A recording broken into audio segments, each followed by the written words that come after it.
Merhaba arkadaşlar. Bugünkü videomuzda Honda Civic 98 sis farı gördüğünüz gibi biraz cacık. O yüzden söktüm. Bir tanesi parçalandı. Bunu birleştireceğim. Bir tanesi sağlam. Hızlı yapıştırıcımız var. Bunların içine şey çekeceğim. Alüminyum folyo. Şu camı birleştireceğim ilk önce hızlı yapıştırıcıyla. Bakalım nasıl olacak? Temiz olacak mı? Bunu hep beraber göreceğiz. Evet arkadaşlar, bu camı birleştirmek lazım hızlı yapıştırıcıyla. Bak, bu gördüğünüz gibi sağlam.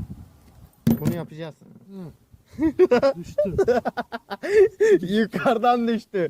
Eyvallah. Kafana düşse önemli değil. Yeter ki bu kırılmasın. Aynen. Bu kırılmasın çünkü Tamam. 98 Honda sis lambası çünkü orijinal, çünkü bir daha bulunmaz.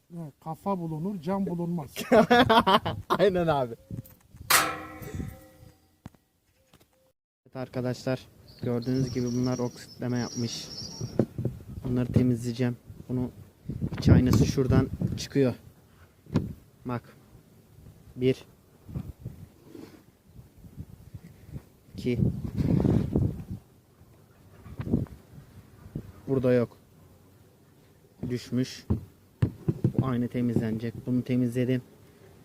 Bunun içine boya yapılacak. Güzel bir boya atacağım. Camlığını temizledim.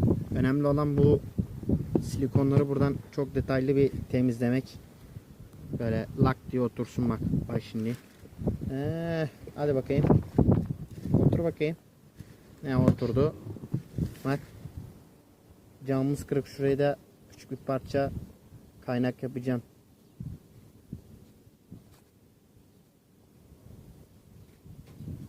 Şu silikonlar işte. Bu silikon değil, Dyson. Farı cam yapıştırmak için, su girmemesi için kaliteli Dyson. Camı böyle takıyorsun.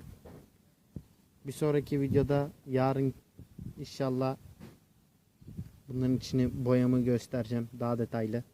Şu an o kadar detaylı çekemedim. Kanalımı beğenip abone olmayı unutmayın arkadaşlar.